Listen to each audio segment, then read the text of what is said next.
por el humo siempre eterno de aquella ciudad acorralada por símbolos de invierno.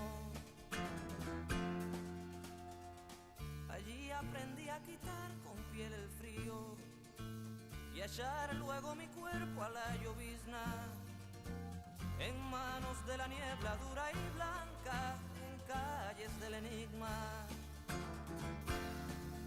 Eso no está muerto, no me lo mataron, ni con la distancia, ni con el vil soldado.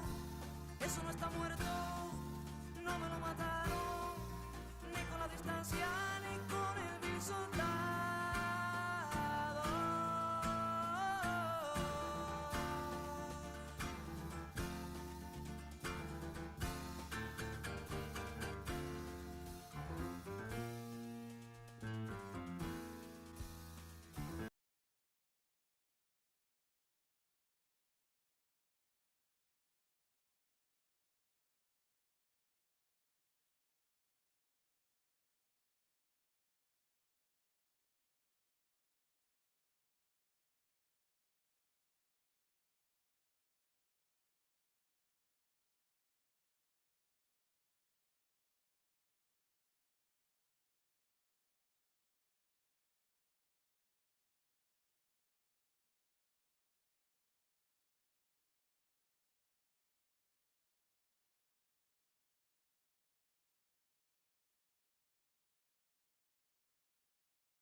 Posso começar, Rodrigo?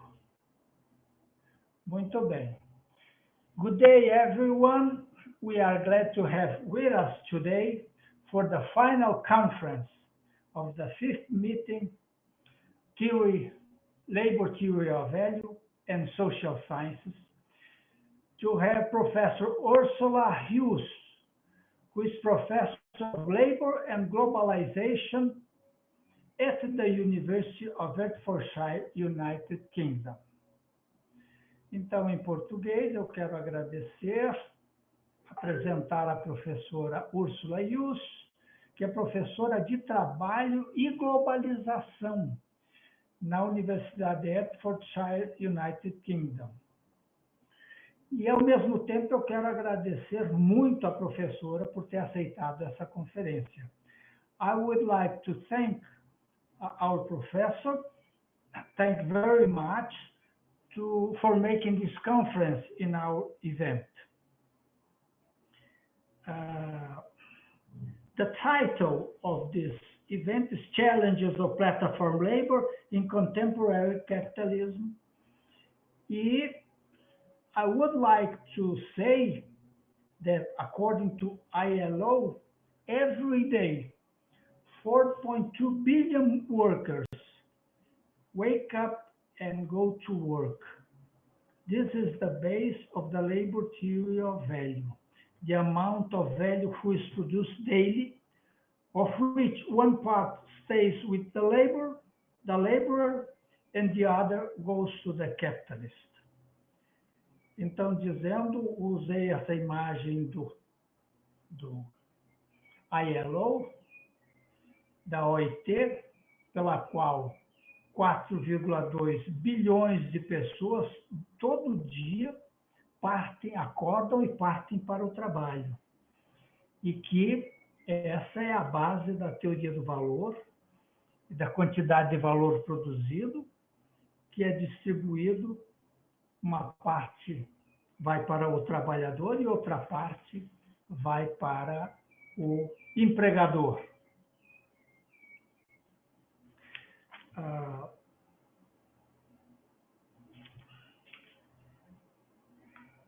Eu gostaria de apresentar alguns trabalhos da professora Ursula Huws muito rapidamente, porque as informações estão disponíveis em qualquer site pela internet.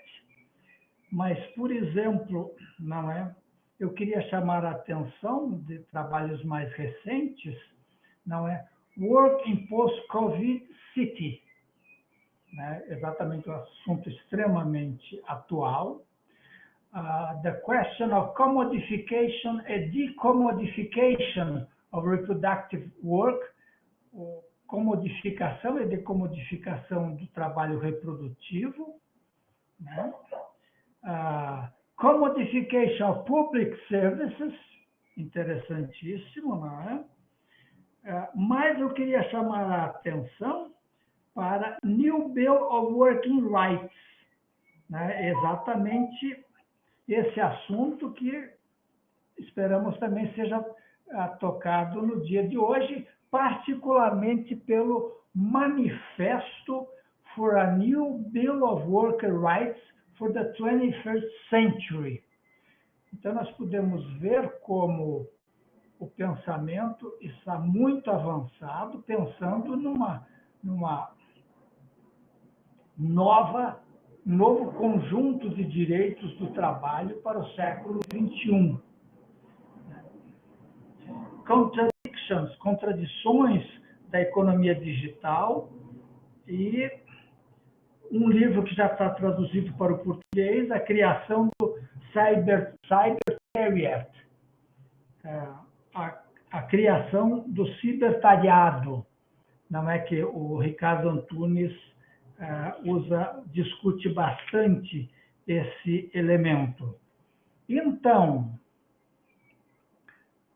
this is the presentation now in English. This is the presentation of our speaker, Professor Ursula Huws.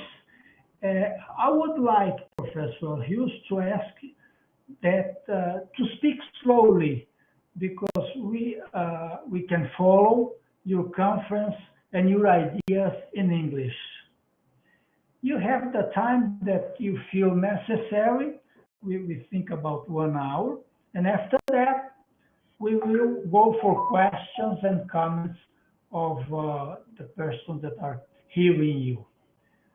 So you're welcome, and you can start your exposition. Thank you.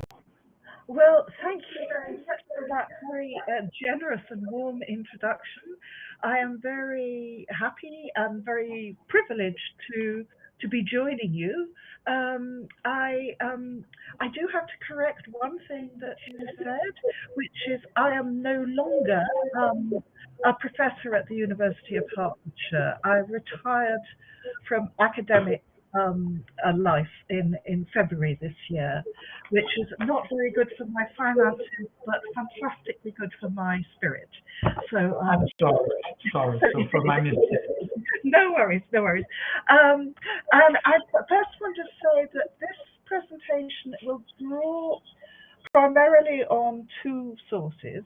One is some theoretical work, which of course, like I have been doing for many years, but probably best encapsulated in this book published in 2019 called Labour in Contemporary Capitalism.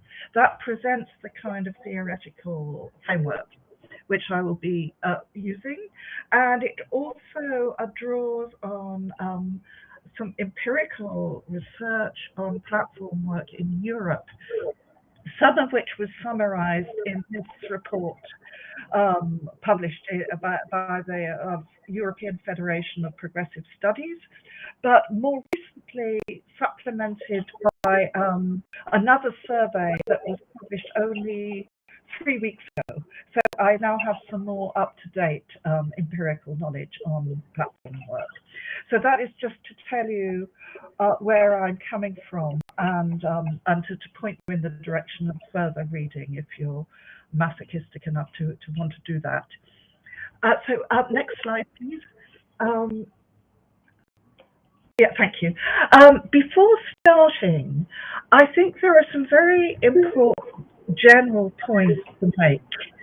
And these may seem very obvious to you, but an awful lot of the literature about platformization, Uberization, digital labor, etc., seems to me to be extremely confused in its understanding of Marxist theory.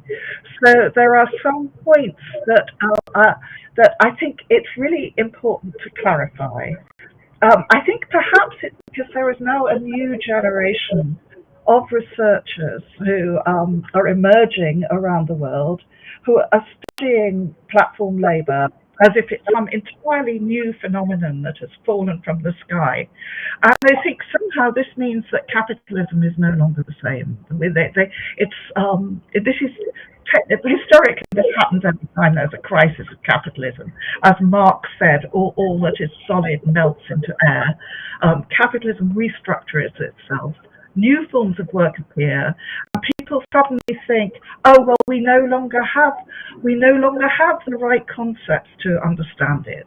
So they talk about digital capitalism, information capitalism, cognitive capitalism, surveillance capitalism, etc., etc., as if these are entirely new phenomena.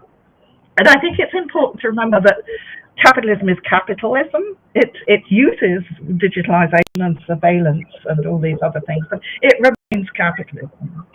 But in order to understand the dynamics of capitalism, we need to make some distinctions that some young scholars don't make. And the first distinction is important to be clear about is the distinction between profit and surplus value.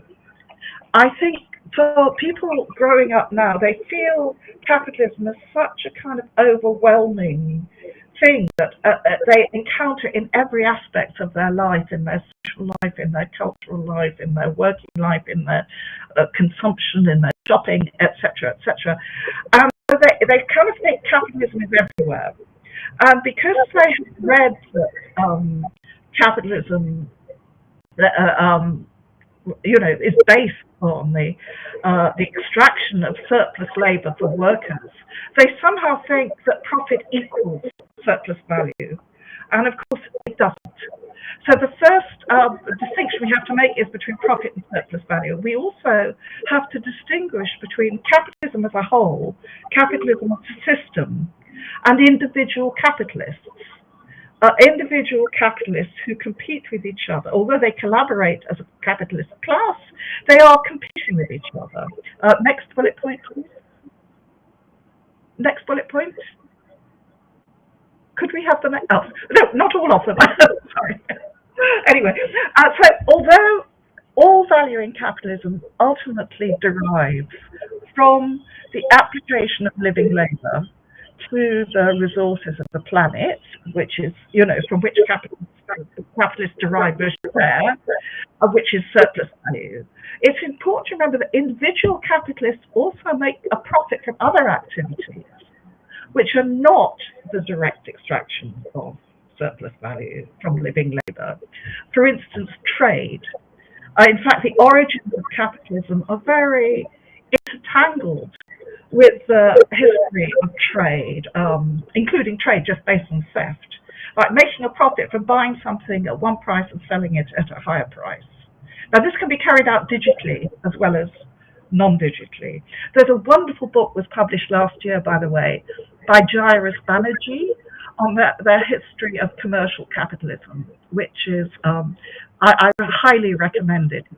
It's a wonderful book, which shows how important commercial capitalism has been in the history of capitalism.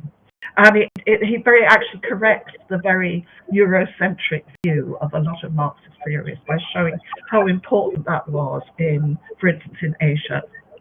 So some capitalists are making money not out of extracting surplus value, but out of trading things, which includes digital trading. And another very important source of profit for individual capitalists is rent. A huge and still growing way of making money. And rent could also take digital forms, of course. Online platforms are effectively taking a rent from the value of the transactions that are going through them. And this again has a very long history. If we look at the early days of capitalism, the first factories did not follow the classic pattern of a factory owner who directly employed workers and directly extracted surplus value. The first factories historically were buildings that were rented out to workers who brought their looms into the factory and worked there, with the employer taking a rent. So the relationship between rent and the extraction of surplus value is actually quite complex and historically changing. So we shouldn't be simplistic when we analyse these forms, because they evolve quickly. Next bullet point, please. Sorry, I need the next bullet. Yeah, right. So the other thing that is very important to remember is that not all the value expropriated by capitalists from labour is actually realised. In understanding how capitalism works, it's really important to understand that the value is created in one place by one group of workers, but it may be realised in another part of the world in a very different circumstances. If you look at something like a mobile phone, for instance, the value that is embedded in that commodity of the mobile phone, it includes the labour of miners, who extract the raw materials, which might be child labour, it might be slave labour, or it might be employment labour.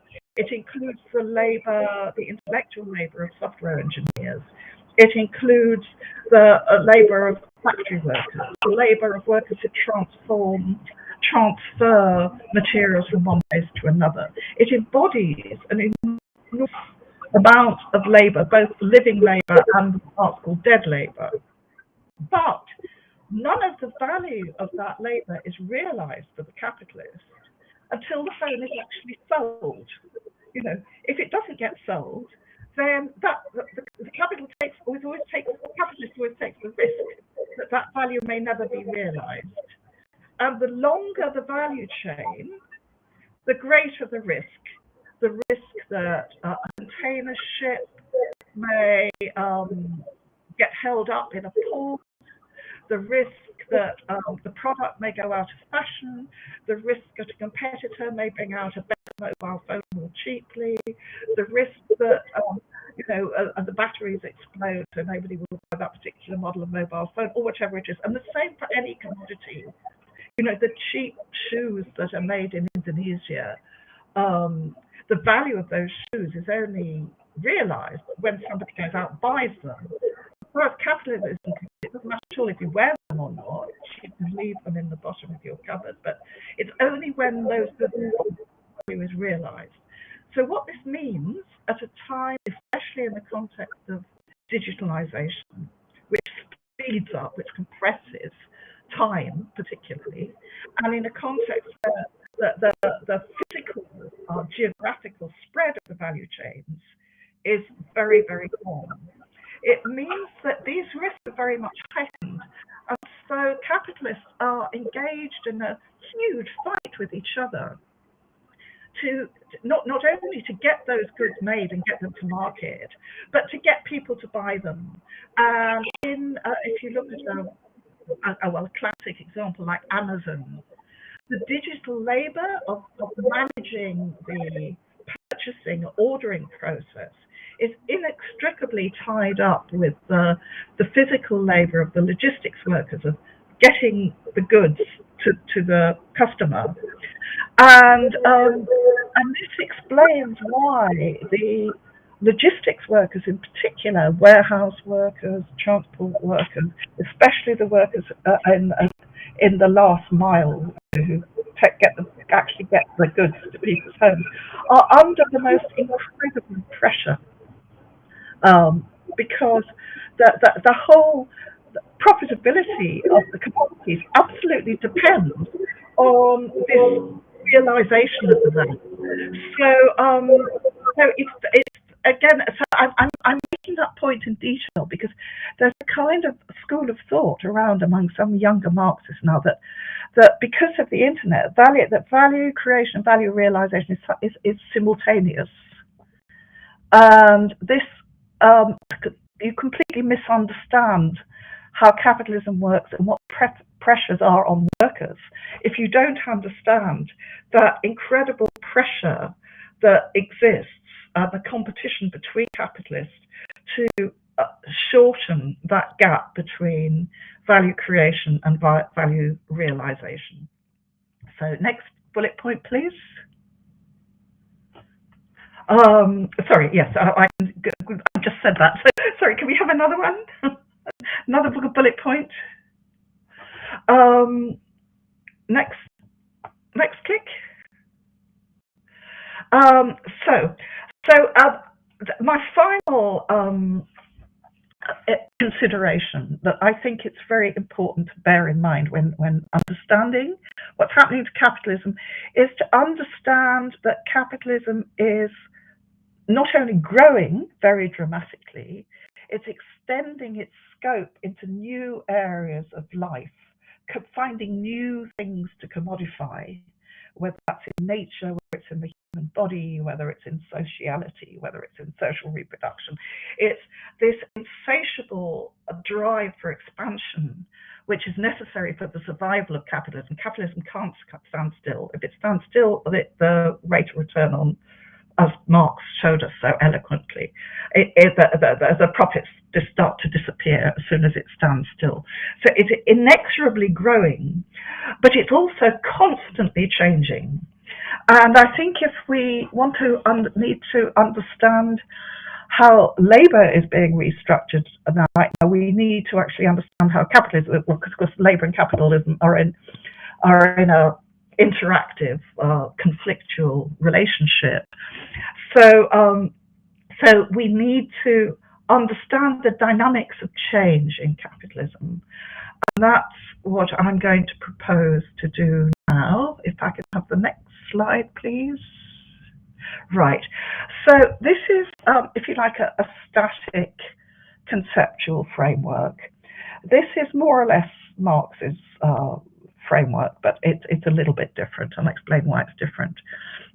Marx talked about productive labour and unproductive labour, and this concept of unproductive labour produced so many rather fruitless arguments among Marxists that I prefer to call it reproductive labour, although I'm talking essentially about the same thing.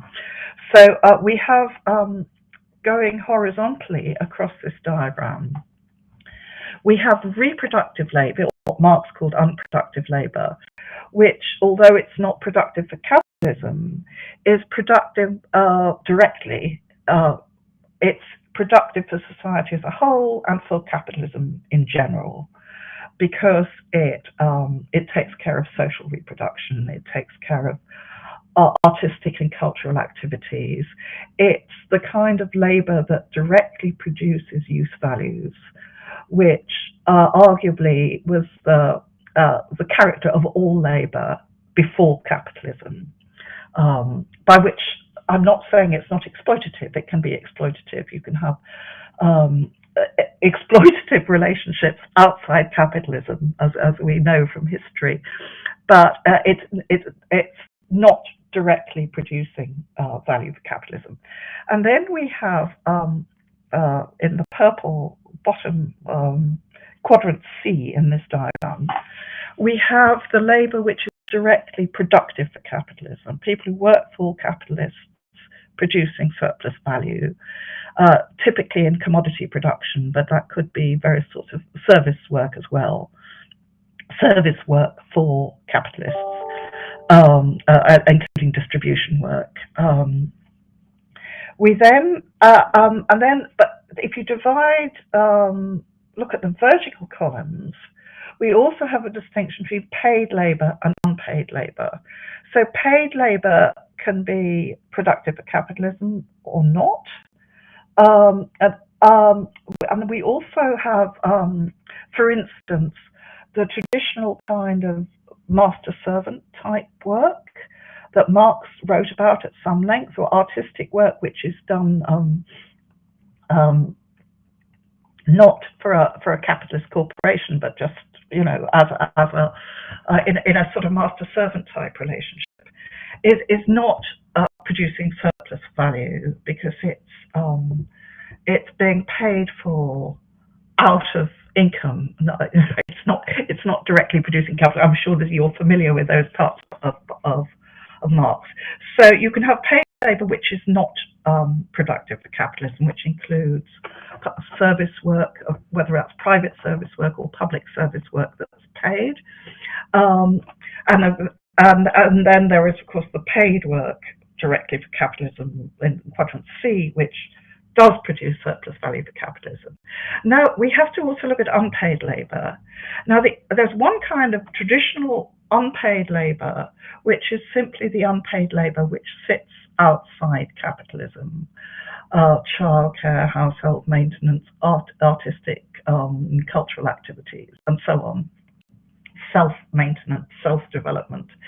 But there is another category of unpaid labour, which I call consumption work, which does not produce direct surplus value for capitalists, but does very much enhance the productivity of the workers who do produce surplus value for capitalists. And that's and this is done by transforming paid work into unpaid work, so that consumers do without pay the tasks that would otherwise be done by paid service workers. We book our own airline tickets, we weigh our own groceries in the supermarket, we use self-service petrol stations, we ATM machines, etc., etc. So consumption work, this is a slightly controversial category, but I argue it's necessary for understanding some of the pressures that are put on productive workers to intensify the rate of exploitation. So in this diagram, the only workers that are, the only kinds of labour that are directly producing surplus values are these ones in C, but the others are all implicated indirectly in the changing dynamics of capitalism, as I will start to show in the next slide. Right. If you could put up, keep clicking until you have all 6 categories in this slide, please. Right. Right. We have, in order to understand the dynamics of changing capitalism, I've broken those categories down a little bit into these 6 categories. First of all, we have the unpaid labour in the home and the community, if you like, the classic form of social reproduction, the purple one in the top left-hand corner.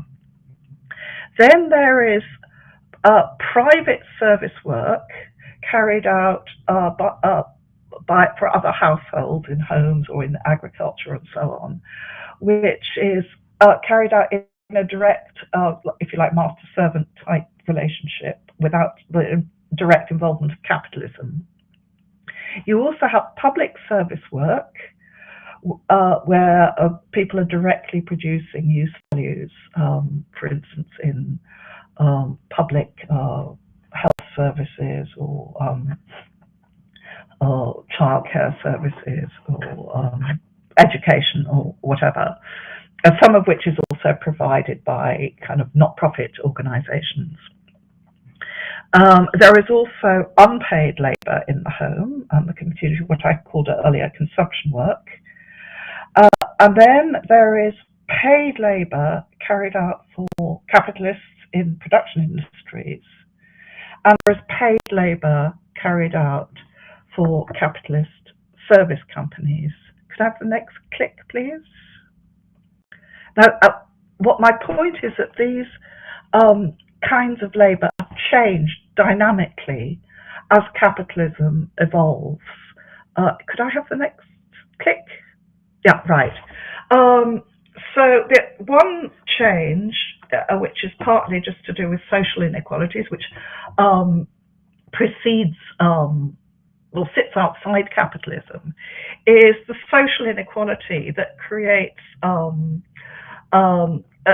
increases the need for, if you like, private servants, and you know, all societies which are not equal have always had some households which employ workers from other households, and this increased in the 20th century in the context of more privileged women entering the workforce and therefore requiring other workers to do their social reproduction. Next click, please.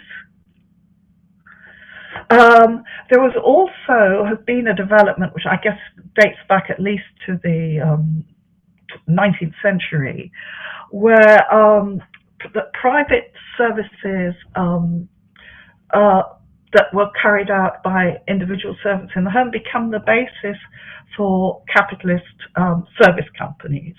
For instance, because of urbanization, because of proletarianization, etc.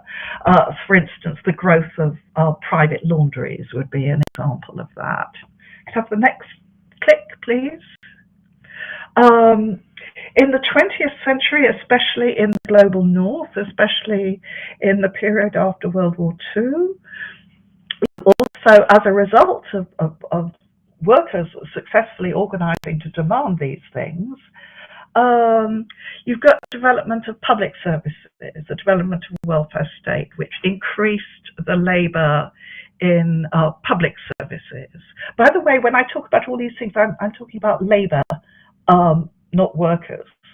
I mean, obviously, the labour is carried out by workers, but a lot of us carry out several of these different forms of labour simultaneously or consecutively. So I think it's easier to think of these as categories of labour rather than categories of workers. Could I have the next click, please?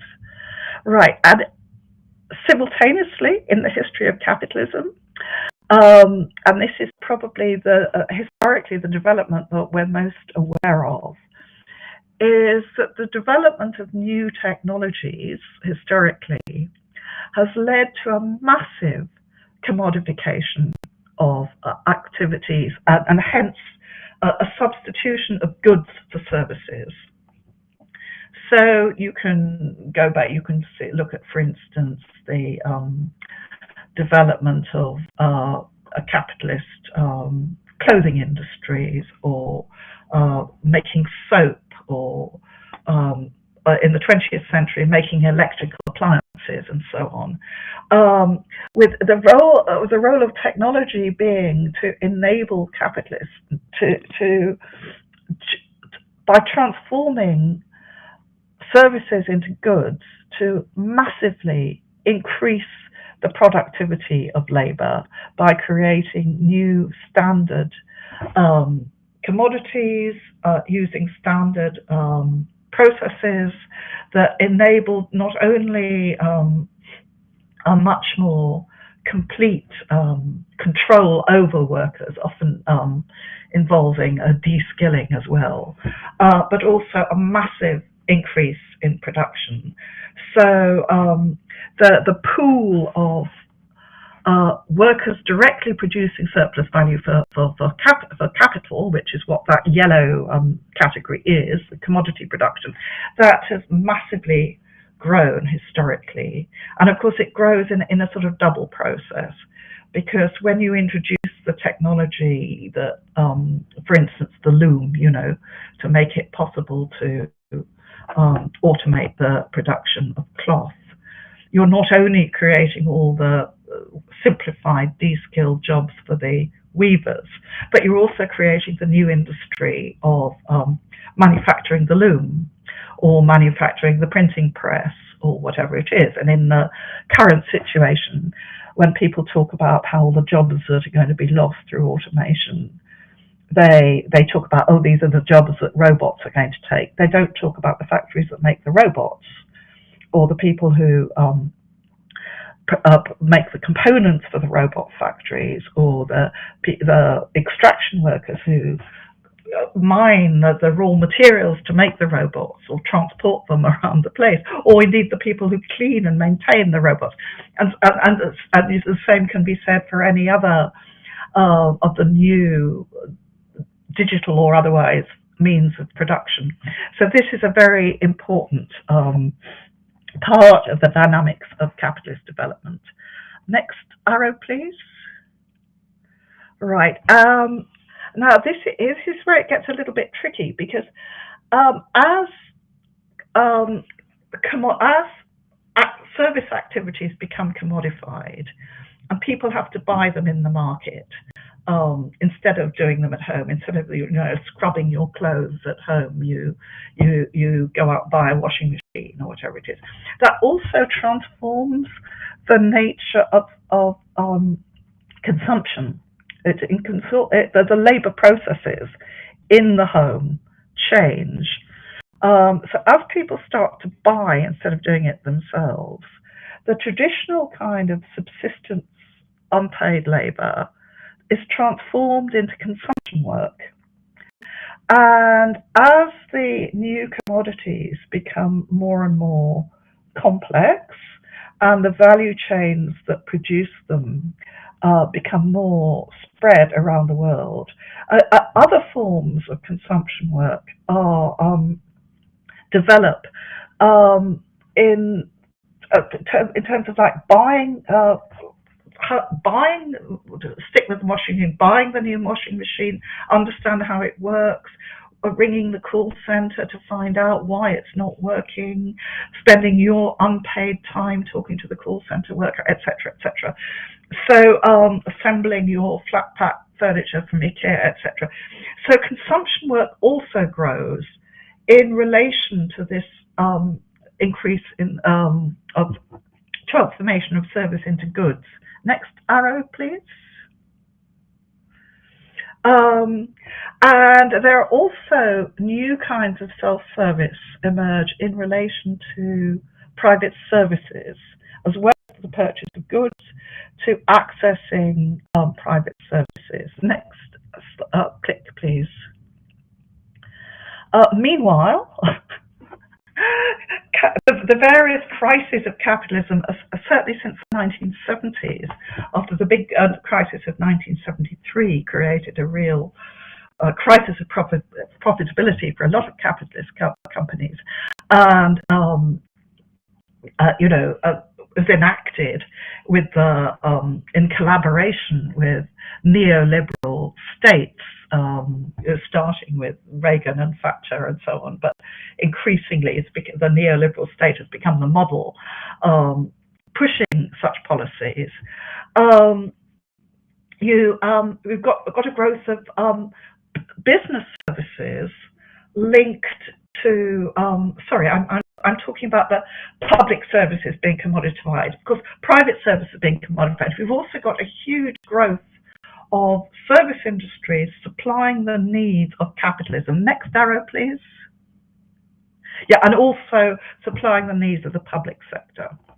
So here we see an enormous growth in a new area of capitalism, which provides business services. So companies like Serco and Capgemini and Microsoft, software companies, Siemens Business Services, etc. This enormous new field of capitalist development whose market is other organizations, whether those are public sector organizations or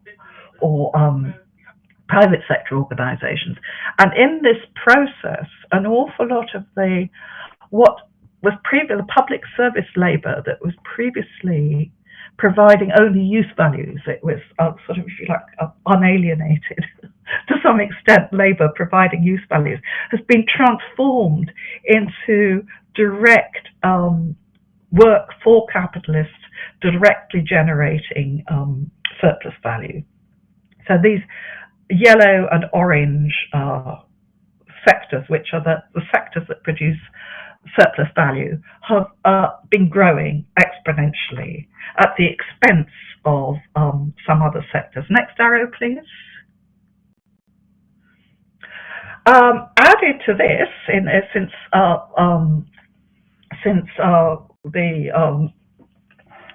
the crisis of 2008, the most recent big crisis of capitalism, there has been a massive growth in austerity policies, which has not only, as I just said, transformed a lot of public services into private services, it has also just cut a lot of public services and transferred work back into unpaid labor again, thus putting enormous pressure on households in terms of the time available for the social reproduction work as well as the money.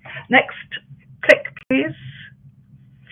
Now here we get into kind of restructuring that's been taking place since the last financial crisis.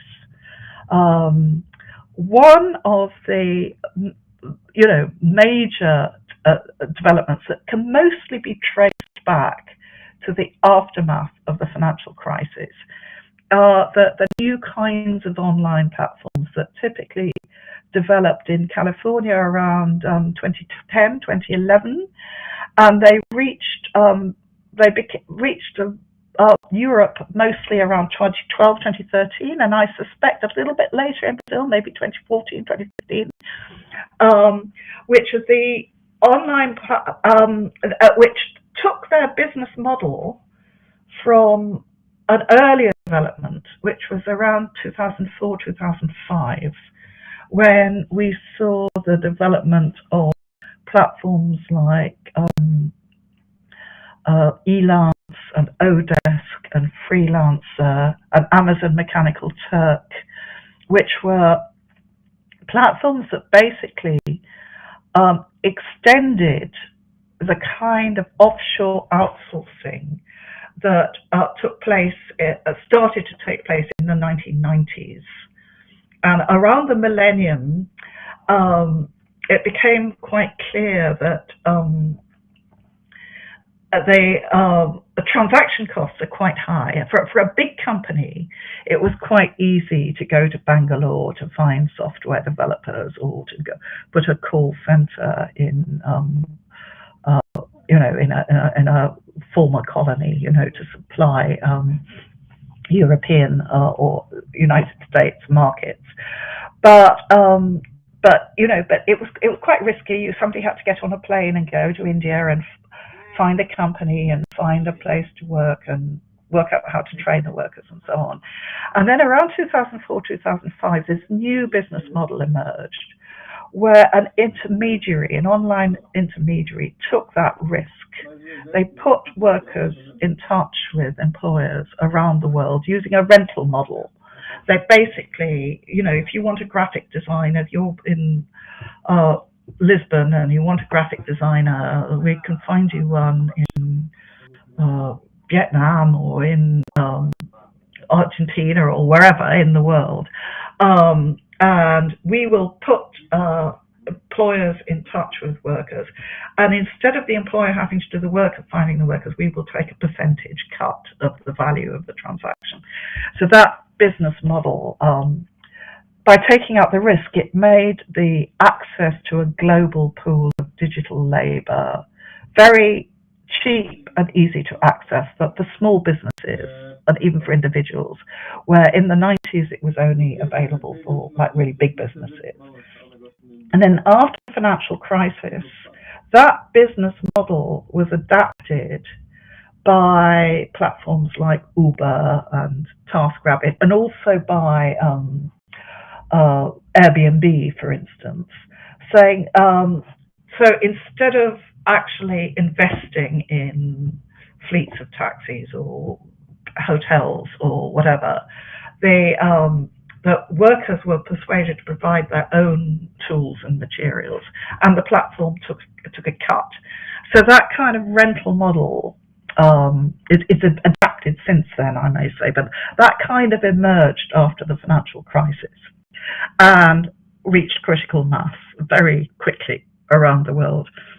And what these platforms effectively did, well, a lot of them anyway, was to accelerate this process of turning what had been private social reproductive labor that was carried out in the informal economy, of turning that into labor that, if not employed by capitalists, was put under the control of global capitalist enterprises, under the discipline of capitalist enterprises. So next arrow, please. Right. But we mustn't forget that all these developments in new services are also linked with a further commodification, a further generation of new physical material products. There's a kind of mythology that digitalization is somehow associated with dematerialization. In fact, it needs an awful lot of material stuff, not just in cables and infrastructure of various sorts, satellites, wires, but also an awful lot of just physical, very ephemeral paraphernalia, leads and batteries and appliances of various sorts. So let's not forget that the physical manufacture of physical commodities is still growing hugely around the world. Sorry, next slide, please. Next arrow. Right. The shift of providing services onto the internet, effectively, onto online, also continues to generate new kinds of consumption work. So I won't elaborate on that. Next arrow, please. Right. So to conclude, sorry, can we go back to that diagram? I just want to make one general point, that all these developments the sort of sum total of them has been to increase the proportion of labour in the world that is carried out directly for large global capitalist employers, directly or indirectly as part of their value chains.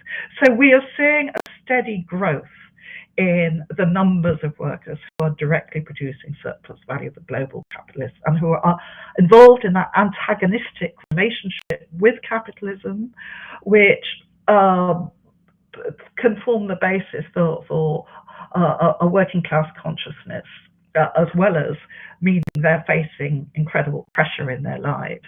But what we're also seeing is a crisis of social reproduction. Because as more and more people are sucked into the labour force, both men and women, as the social reproduction is increasingly commodified, there's a crisis of time in the household. There is literally not enough time for people to carry out the social reproduction which is required of them in order to survive. But the pressure to earn money continues to increase. I'll come back to that later on. Sorry, next slide now, please.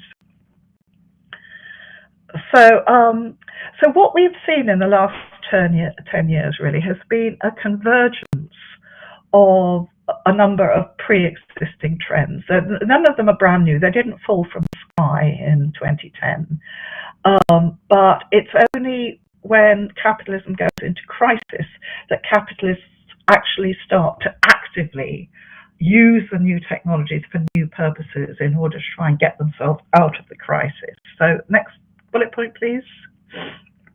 So there's been a general erosion of labour standards and protection. That's been going on for 30 years, but it's become a lot more visible since the crisis. Next bullet point, please. Increasing use of online platforms for monitoring and managing work on a just-in-time basis, whether they're for platforms or not. There's been a general tendency to do that, including electronic surveillance, including a kind of deprofessionalization that is linked to the using customer ratings to evaluate work. Next bullet point, please. We have seen the development of a global reserve army of workers equipped with digital skills, speaking global languages, available to compete with workers from the global, well, with each other as well, but also with global workers from the global north, which has very much undermined the bargaining power of workers in the global north. Next bullet point, please. There's been an increasing standardization of tasks. Next bullet point. And this is all being combined with the erosion of traditional means of finding work or finding services. So increasingly, if you need somebody to come and a plumber to come and fix a tap, or you need to do some shopping, or you need whatever you need, people go online to find it. And so digital matching has become the normative way of finding what you want. And that, of course, comes along with digital tracking as part of the package. I may say this is not just in labour, this is increasingly in social life as well, and personal life, finding sexual partners and so on, this digital matching. Next bullet point, please. We've seen, as I said earlier, the further evolution of the global outsourcing of digital work, extending to SMEs. Next bullet point, please. Oops, oh, sorry, I thought there was going to be another. Right, so anyway, so what's happened, there's been this complete changing of the landscape, which I was trying to summarize in that slide. No, next slide, please. No, I'm ready to go to the next slide. Sorry. I'm now just going to show you how rapidly this change is taking place. These are just some highlights from my empirical research. We did a survey in 2016 and one in 2019 platform work in the UK. We did in 12 other European countries as well, but only in the UK did we do a repeat survey between 2016 and 2019. And we found that during that 3-year period, the proportion of people doing platform work actually doubled. Now, most of these people were not doing it as their main source of income. The pattern it was that people combine platform work with other forms of income generation, which could be another job, or it could be being a petty trader, or lots of different kinds of activity. But that 3-year period between 2016 and 2019 was, of course, the period leading up to the pandemic.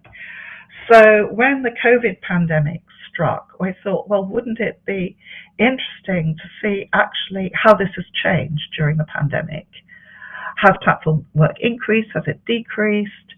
How has the world changed during this pandemic? And in earlier this year in June, we were able to persuade the Trade Union Congress in the UK to add some questions to another survey they were doing so that we could ask the same questions again in 2021. And the results are really, really interesting because what we saw was the growth of platform work it's just gone on growing. That you would expect the pattern to change during the pandemic, and it really hasn't, apart from an increase. What are the things I'll come on to? The other forms of online income generation went into reverse, but there was almost no growth between 2019 and 2021 in things like selling crafts products on Etsy or renting out rooms on Airbnb. But platform work just went on growing. So by 2021, it had almost tripled since 2016, which is very dramatic. The online work is still the most, it's not the most, scholars of platform labour tend to write a lot about delivery work and driving work because they're the most visible. You can see them on the street and it's quite easy to approach the workers and interview them and so on. And the online kinds of work are much more hidden. And so is the work in people's homes. They all grew. The driving and delivery work did increase more rapidly, which is not surprising because when people were locked down during the pandemic, there was, everything had to be delivered to the home. But there has been a shift in the gender balance, which is quite interesting. It's gone up quite significantly. So men are now 2/3 of people doing platform work in the UK are now men. But the age profile is still largely young, people between 25 and 44.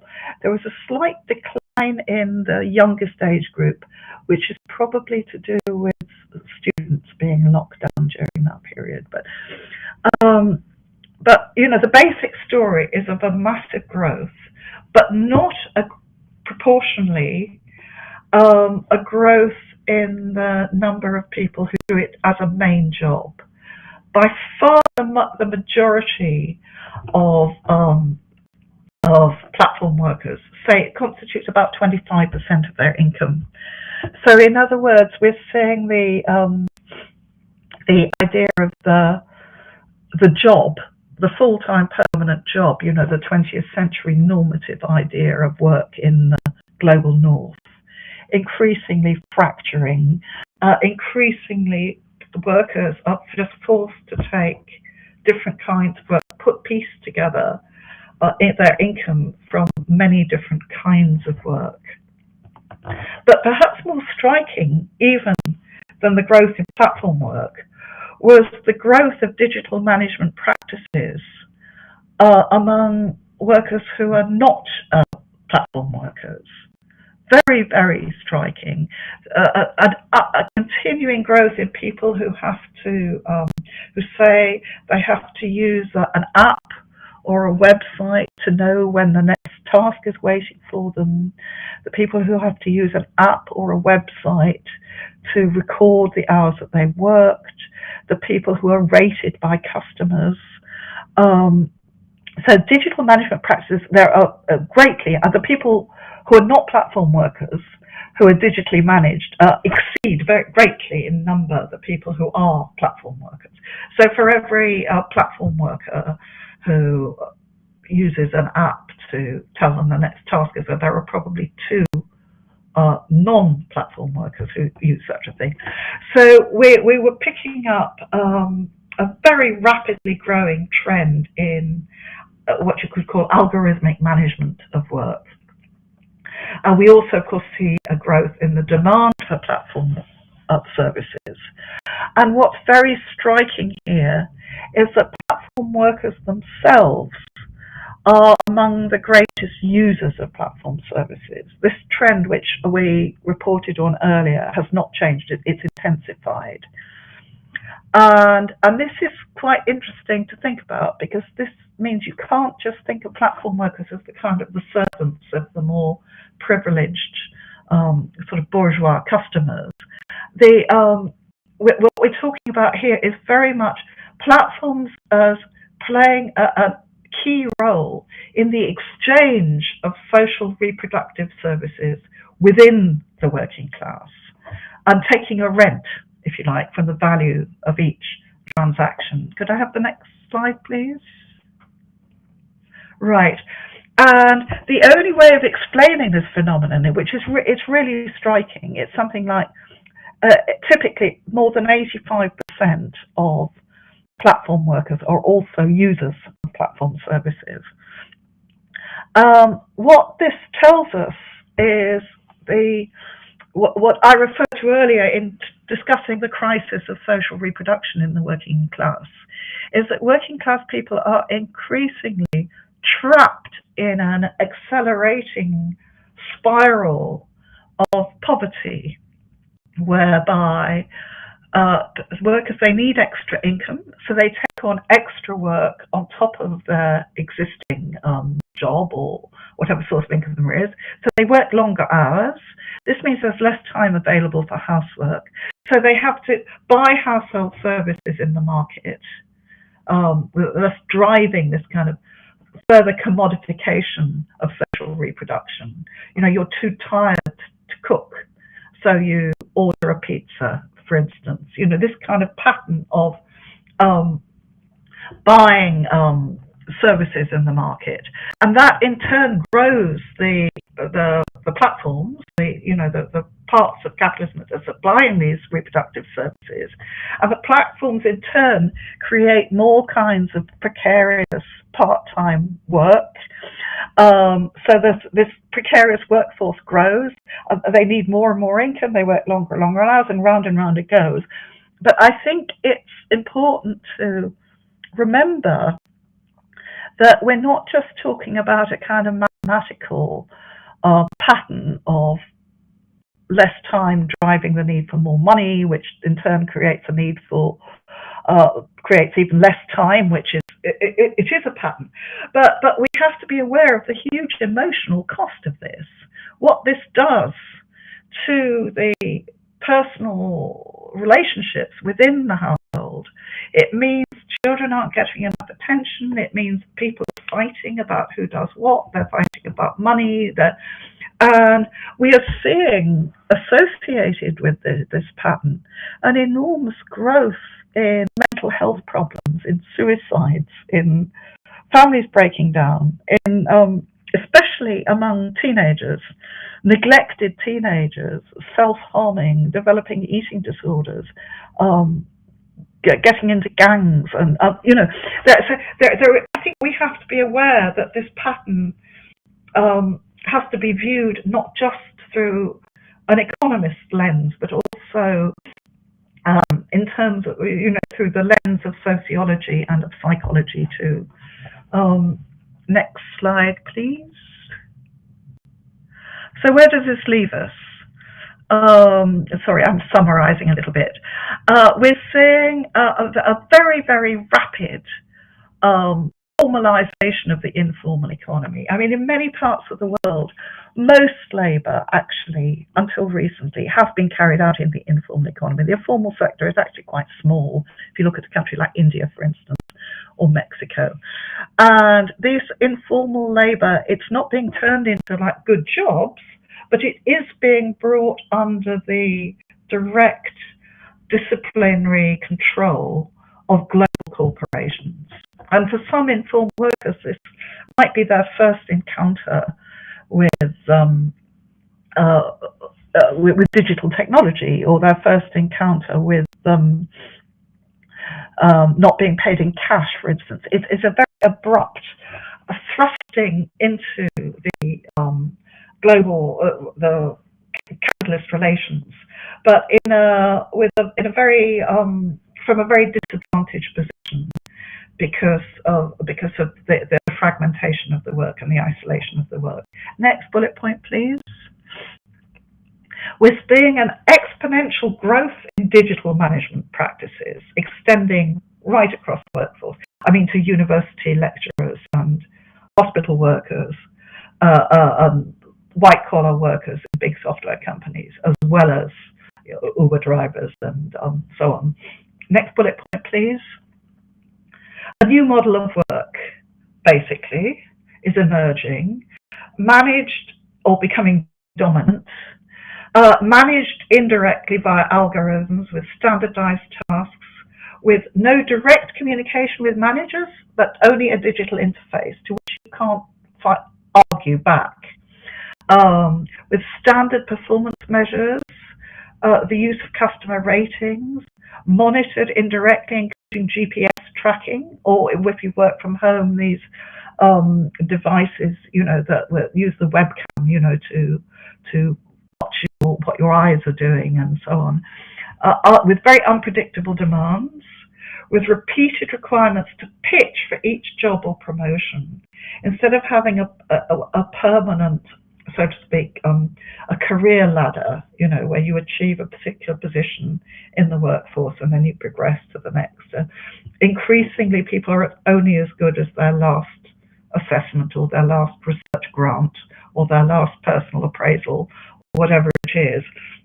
And there's an increasing requirement to bid for the new research contract, the new commission if you're an artist, to be included in another team, if you're working for a big company and so on. There's an expectation of 24/7 round-the-clock availability, and a very curious character of work where it's extremely formalized and bureaucratized, but nevertheless precarious. So we shouldn't think of precarity and informalization as being the same thing. They're two very different things. But work can be informal and precarious, and it could be formal and precarious. So next slide, please. And just to re-emphasize this ever-intensifying time squeeze on households. So next slide, please. So where do we go from here? I don't want to. I want to allow time for discussion, so I don't want to talk much longer. But just to give you some, this is my most recent book. Just a few demands that are in that book that might be useful to think about. Next slide, please. Next bullet point. Yeah. First of all, it seems to me that we've reached a point where there is a need for a new set of workers' rights.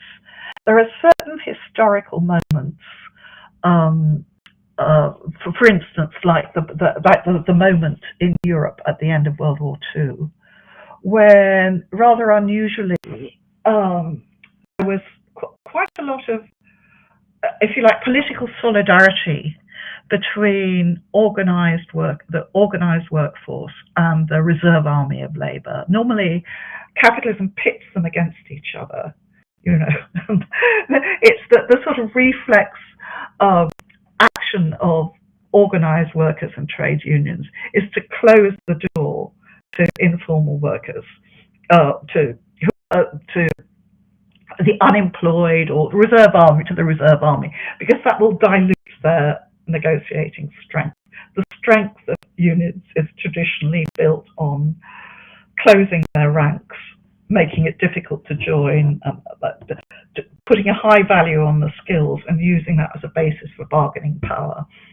And so historically, there's often been a lot of antagonism between different groups of organised workers, and particularly organised workers and non-organised workers, especially when the non-organised workers are of a different ethnicity or a different nationality or different gender or whatever. There are all sorts of contradictions which capitalism creates in developing a kind of unity in the working class. But there are certain periods, like the period at the end of World War II, where there was actually a lot of solidarity between the unemployed and the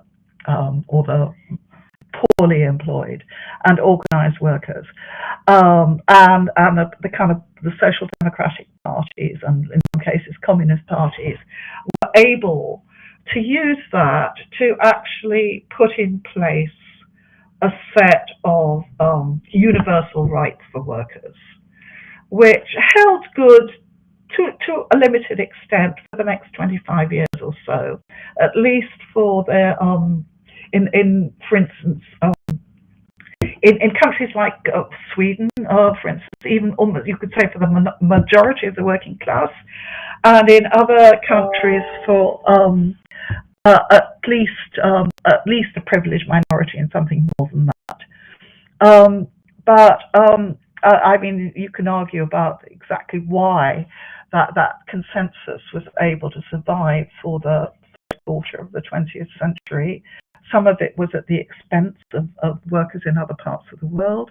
Some of it was held together by the fact of the Cold War and the fact that up until the Berlin Wall came down in '89, there was a real fear that workers would turn to communism, and so there was a willingness to give concessions to labour that didn't have to be given after the end of the Cold War, and so on. Let's not go into details about the reasons for that, but it seems to me that we're now in that kind of a moment. The several things have happened in the last couple of years. One is that the fact of the pandemic has very much undermined the kind of neoliberal myth that there is no alternative to the market, which has been so dominant for the last 30 or 40 years. Suddenly we have seen a situation where it's been necessary for the state to act as a state, and that has been visible to workers. And it's now, it seems to me that there is a basis for actually making a kind of some broad political demands that would have seemed impossible 2 or 3 years ago. I don't think, I'm sure some people continue to be fooled. We have people in Britain who vote for Boris Johnson just as you have people who vote for Bolsonaro. But it seems to me that there's a real possibility now of raising some new political demands. But another factor, which I think is very important, is that these kind of working conditions that I was talking about earlier are no longer confined to a precarious minority in the reserve army. It's now very large numbers of workers are themselves directly affected by these digital management practices and the new forms of precarity. So it seems to me that there really is perhaps a basis for a very broad-based campaigning with support both from the traditional trade unions that represent organised labour and from the new civil society organisations and new kinds of trade unions that are representing precarious workers, to come together to develop a new set of workers' rights that we have some chance of actually campaigning for. And this would include a clear definition of self-employment, which is at the moment the confusion around what is self-employment and what isn't is used to the benefit of capitalists and to the detriment of workers. Once we have a clear definition of self-employment, then we should be able to demand that anybody who isn't is a dependent worker, to argue for a new set of rights for all dependent workers. And then once we have imagining that these can be achieved, then what is absolutely essential is an enforcement system. And here we can actually go back 120 years to the, or even longer than that, to the 1880s. Where it was very clear that the demands of the early general trade union movements, in which Karl Marx and Engels were themselves involved peripherally, that workers don't just need rights, that those rights have to be enforced. And there were systems were set up of kind of factory inspectors, for instance, who are answerable to the general public. And I think we need good, strong enforcement systems as well. Next bullet point, please. I won't go into detail because it's too. My book, I have to say, is very UK specific. But also, it seems to me that we need to start demanding new forms of commodification. The other main feature of the mid-20th century, which has been so eroded since then, was a very clear strategy of decommodification. Things like electricity, and which were new forms of infrastructure at the time, and gas and electricity and water supply and telephone networks and airports were all actually brought under public control, were nationalised, and in some national contexts, major industries like coal mining and steel and so on were also nationalised. And there are more modest forms of decommodification at the municipal level, some of them taking the form of providing public services. Sometimes it was taking over existing services, public ones, like taking over private hospitals and making them public, or taking over private schools or making them public. But there was also this huge provision of new kinds of public services. And I would argue that we at this particular juncture, there is an enormous scope to demand new kinds of digital public services, and indeed to take over some of the existing digital infrastructure to make it a public good, which could be social media platforms, it could be broadband services, it could be software licenses.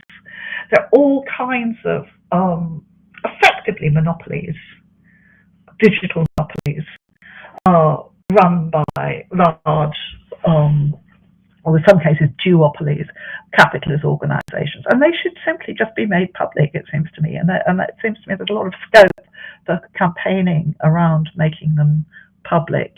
I won't go into lots of examples because I could go on about this. There's a lot of stuff in the book about that. Next bullet point, please. Right, so this is where I'm going to wind up because I've come to the end of my hour.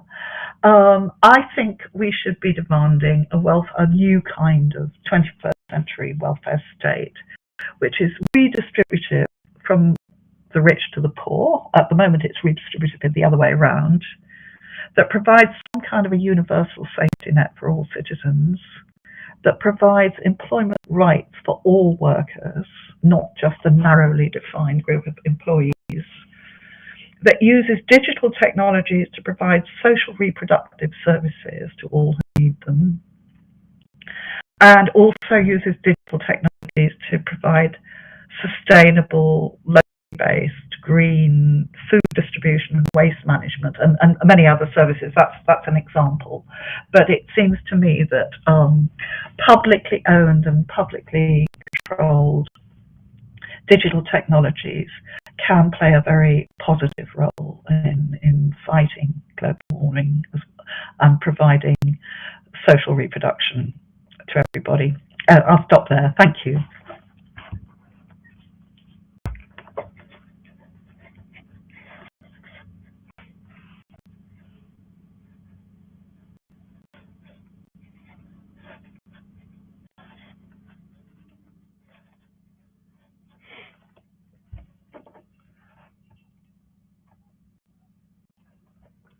I can't hear you. I can't hear you.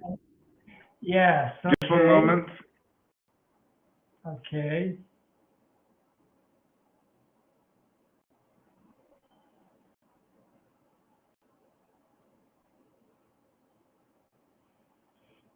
Well, I think that I can proceed.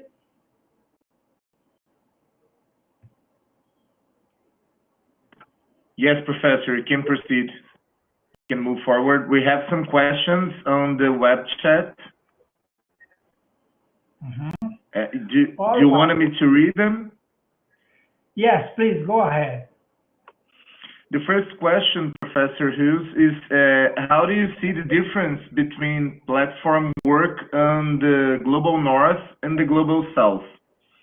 The second question is, Isabel Roque, we have a lot of congratulations about your speaking.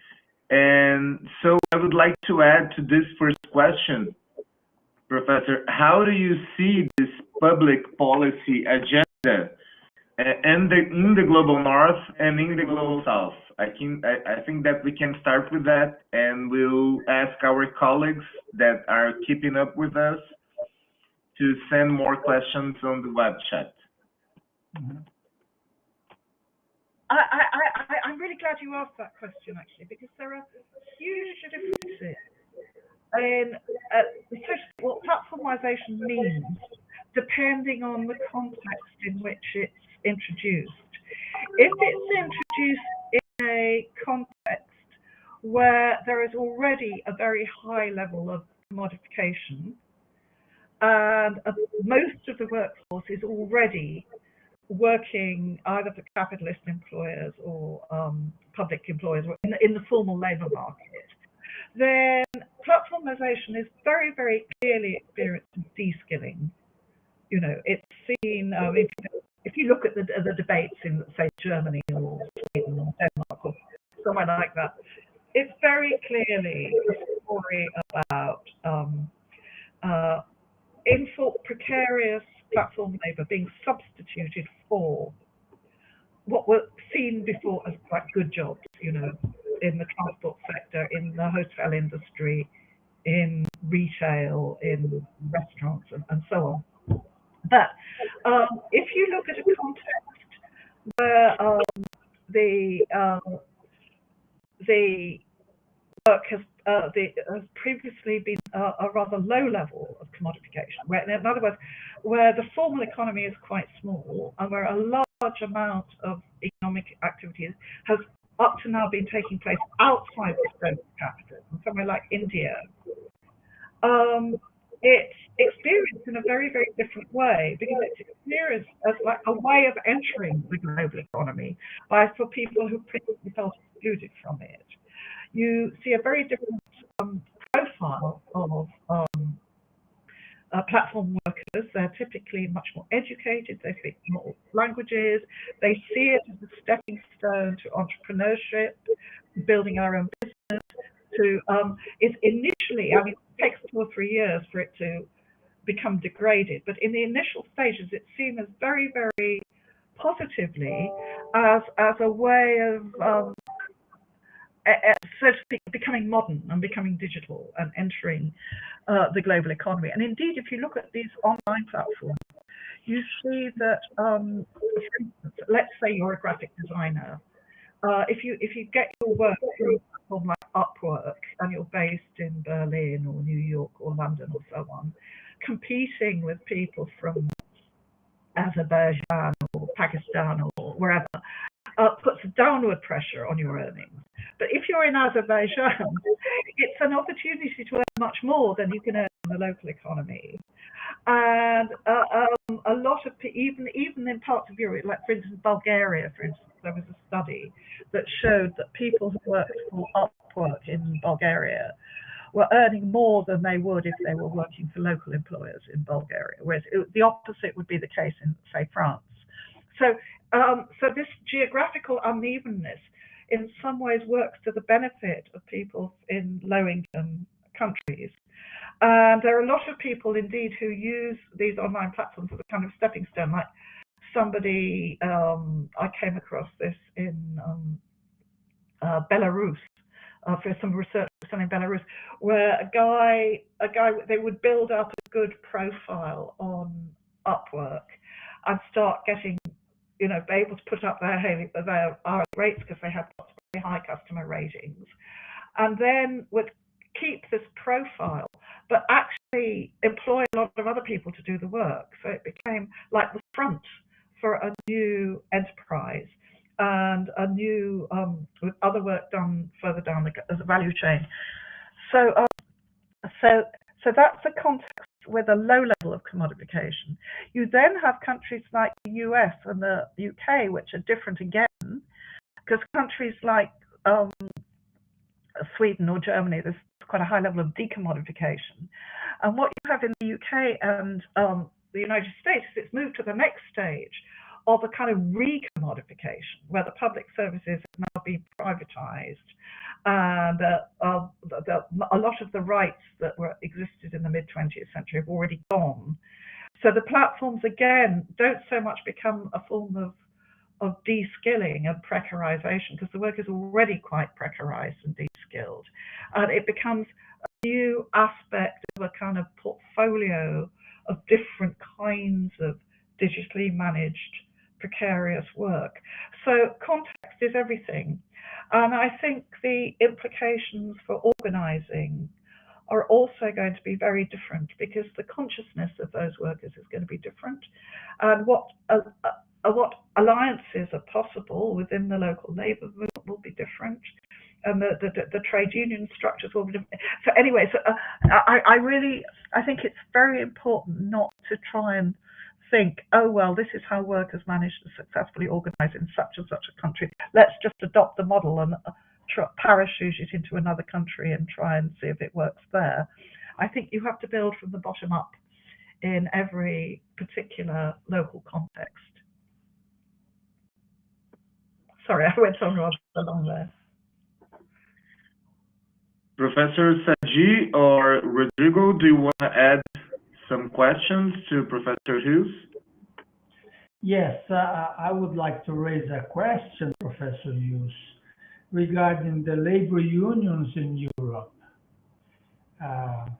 If there are different forms of organization, social organization of labor, either when they are wage workers or only dependent workers, if there is some other type of organization that are appearing in Europe. Well, this is changing very, very rapidly, actually. I mean, the research that all those surveys that I presented, that I did from 2016 through to 2019, were actually funded by Uni Europa, which is a European Confederation of white-collar unions, and in some countries also with extra funding from local trade unions like IG Metall and Verdi in Germany, for example. And so I think there was a kind of first stage, and this happens a lot with changes in work organisation. The first stage with the official trade unions, the reaction is, let's get this banned. They try to stop it functioning altogether. And then when it becomes clear that it can't be stopped, then you get various different strategies developed to try to control it, manage it, negotiate around it. These vary very much from countries to country, partly because of different trade union traditions, because there are some countries like France and Italy, for example, where the unions are going to be political unions. They're linked to political parties, whereas in other countries they are more sector-based or occupation-based or craft-based. There are very different histories of trade union organisation. And in some countries, but not all, new trade unions have grown up, specifically claiming to represent platform workers. And in some cases, these behave like proper trade unions. In some cases, they behave more like kind of social media campaigns looking for publicity opportunities.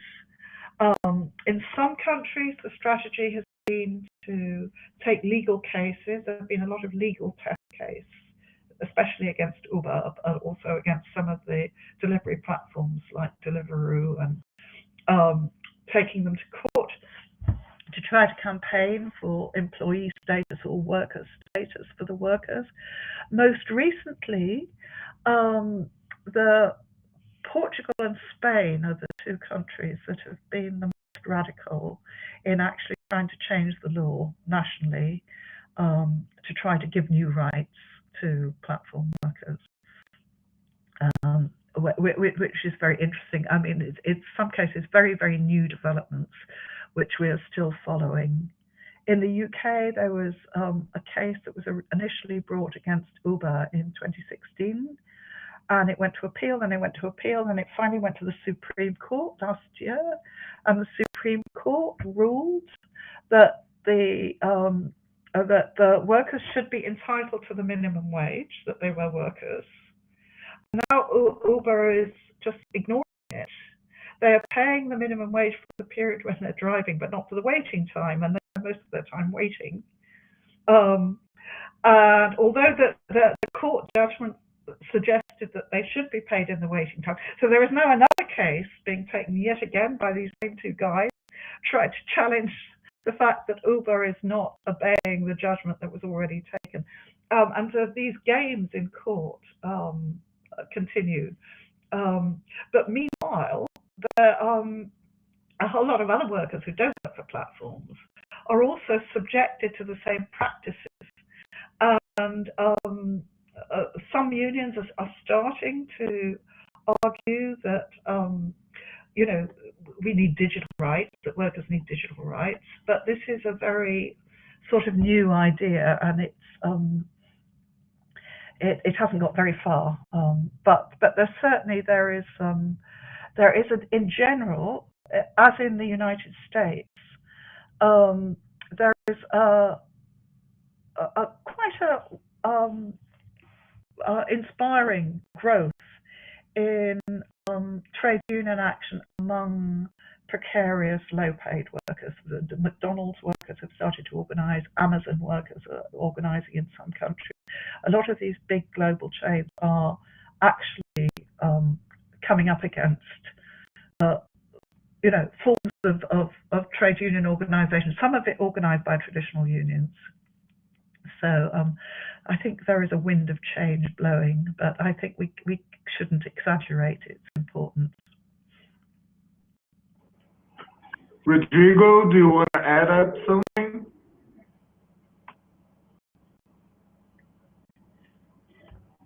We can hear you. Can you open your mic? Yes. I wanted to maybe ask for Professor Ursula to develop a little bit more about the real possibilities of recreating a welfare state, in terms of reasoning about super exploitation and exploitation of workers. The platform. No, can you hear, Professor? Is it bad? The audio? Yeah, para mim está chegando bem. Yes. Okay. I'll rephrase the question because my English is a little bit rotten. I would think in these terms. We see an increase of exploitation, and I wonder if you have been in touch with the concept of super exploitation also. That would be a secondary question.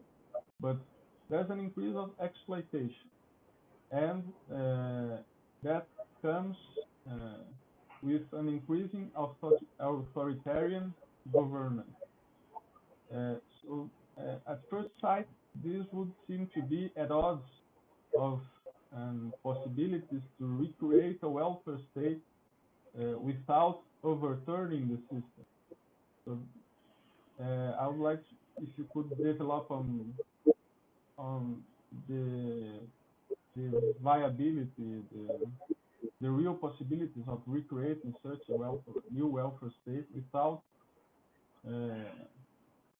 without changing the capitalist base. That would be the provocative question. Sorry for my English.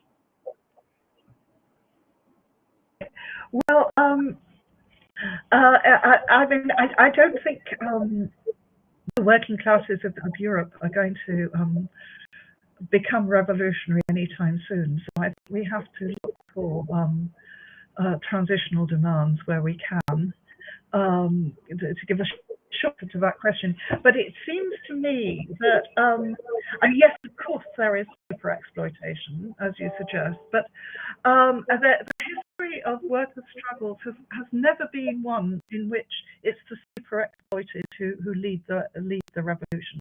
On the whole, it's the better organized workers who have achieved something, who perhaps simply because they have some time, because they have won a shorter working day, which gives them time to actually organize. But historically, it's better organized workers who achieve things. And it seems to me that one of the problems is that people do not make the connection. Syndicalism has narrowed down the focus of like what work is and what trade unions can negotiate for. Certainly in the UK, in a very sort of occupation-specific, sector-specific kind of way, where people are encouraged to go for particular demands, which I'm not saying that's a bad thing. Of course, it's absolutely necessary that workers do it. But that somewhere along the line, the larger demands for what we really want is a different kind of life have disappeared, and the support for the welfare states that people fought for in the 20th century came out of the hardship of the terrible depression of the 1930s, the hardship of living through a world war, of being bombed, of being, seeing your family members killed. And it seems to me that if we want to change people's consciousness and to get people to start imagining a different kind of world and demanding a different kind of world, we have to refocus on this area of social reproduction, which is sort of written out of the story by most Marxists. It's coming back, interestingly enough, partly I think to do with the effects of the COVID pandemic, but also more generally because there's perceived to be a crisis of care in Europe right now, social care. People are increasingly getting very, very angry about the high cost of social care for the elderly, because we have an aging population, the high cost and the low quality of care for the elderly. And it seems to me that breaking demands that are both around social reproduction and around decent working conditions linked together are probably by far the best way forward in terms of trying to imagine a new kind of welfare state that we could fight for. And I think here one of the incidental byproducts of the platform economy is it's giving people an idea of what good services look like. They used to be, in the days before the welfare state was completely stripped down in the UK, like 30 years ago, there used to be public services. There was a thing called Meals on Wheels, where old people and sick people, somebody would come round to their house every day and bring them cooked food. And it was like pretty disgusting food. It was usually cold, it was overcooked, it was better than nothing. But it was, and so when that services like that were cut, people didn't really fight for them. But now people have Deliveroo. You have this enticing choice of menus on your phone, and you realize that it's possible for people who've got the money to do it to actually just order on the phone the meal that they want when they want it, and it comes to the door and it's a nice meal. And it seems to me that we should be able to say, well, wouldn't it be great if we could all get that? If all sick people got that? If all poor people got that? If the state could provide us with that? We're used to being able to order a taxi in minutes from our phone. Well, wouldn't it be great if you could order somebody to take you to hospital for your appointment in the same way? Do you see what I mean? Just in the 20th century technologies, the existence of electricity, the existence of the telephone, and so on, enabled people to get a glimpse of what technology could provide them with. And it seems to me that these technologies are showing us, they're showing us at the moment only the kind of services that money can buy. But if we could say, let's fight to have these services for everybody, provided by the state, without some company in California taking 25% of the value of each transaction, where the money stays in the local economy, it seems to me that this gives us all kinds of new opportunities to campaign for a new kind of society. So that's where I try to find optimism in these developments.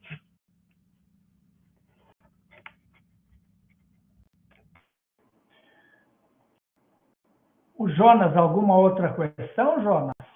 Tem mais uma pergunta no chat. Professor Huws, a last question before we close. We have here on chat, Rodrigo Marques asks you, thank you for your presentation. If I understood your arguments, can you hear me properly? Yes.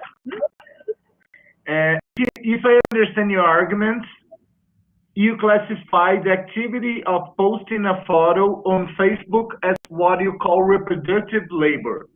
I'm wondering if we may call it labor in a Marxist sense, or if it would better to call it simply a reproductivity activity instead of reproductive labor. In your text, just more two sentences. In your text, you recognize that these unpaid contributors could not engage in this unpaid activity without some kind of subsidy from somewhere.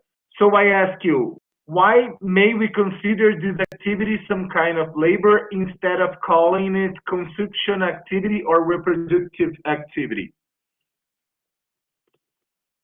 That's the question. The answer is what I said in my first slide, actually. It's, let us not confuse profit with surplus value. Capitalists certainly profit from it. If I spend hours going on Facebook, Facebook is making money out of that. It could be making money out of that in two ways. It's making money through trade. Because it's selling the data. It's selling the data that it's acquiring from my activities and the activities of everybody else on Facebook. It's stealing it and then it's selling it, which is trade in my book. And it's also getting the rental income from all the advertisers who are advertising their commodities and services to me on Facebook, and doing that very precisely and directly because of, Facebook knows exactly what I want to buy, which is rent. So there's trade and there's rent. Now, the value that produces, if you like, the rent that accrues to Facebook comes from companies that produce commodities, goods or services, and those companies are exploiting the labor of the people they employ. So the ultimate source of that value is coming from the surplus value that is extracted from the labor that is involved in the production of those commodities, right? But that labor, as I said at the beginning, all value in capitalism ultimately is derived from the surplus value that's produced by workers who work directly for capitalism. But I might very well work for one of those companies, and I might very well use produce some of that surplus value. But in my capacity as a Facebook user, I'm not producing surplus value. I'm producing a profit for Facebook, but that profit is not surplus value derived from my labor directly. Does that make sense? There's trade, there's rent, and there's surplus value extraction. And we need conceptually to keep them separate because different capitalists have different business models, and we can't understand our own relationship to capitalism unless we understand where we are directly exploited. Jonas, alguma outra questão, Jonas? Não, professor. Pode encerrar e agradecer à professora Huws. Sim, muito obrigado. Well, I would like to thank you very much, Professor Huws, for your excellent conference. And I think we can propose a continual of our cooperation, particularly if you think that it's possible to send us a text for the publication of a book that we intend to do next year about this question that we discussed today. Particularly, I would like to the process of commodification, decommodification, you know, that part of your speech which was very analytic, and I like very much that part. So that's my proposal, to continue a cooperation by text. Next year, last year, we published a book. I don't know if I can show you this book here, which is called Contributions to the Theory of Labor Theory of Value and the Theory of Dependence. So we think to continue that, and if you could contribute us with a text for a chapter or book, we would like to thank you very much. And also, I'd like to thank you for this excellent, in all words, conference of today. Well, thank you very much, and I hope to remain in touch, and please enjoy the rest of your conference. Thank you. Bye. Okay. All right.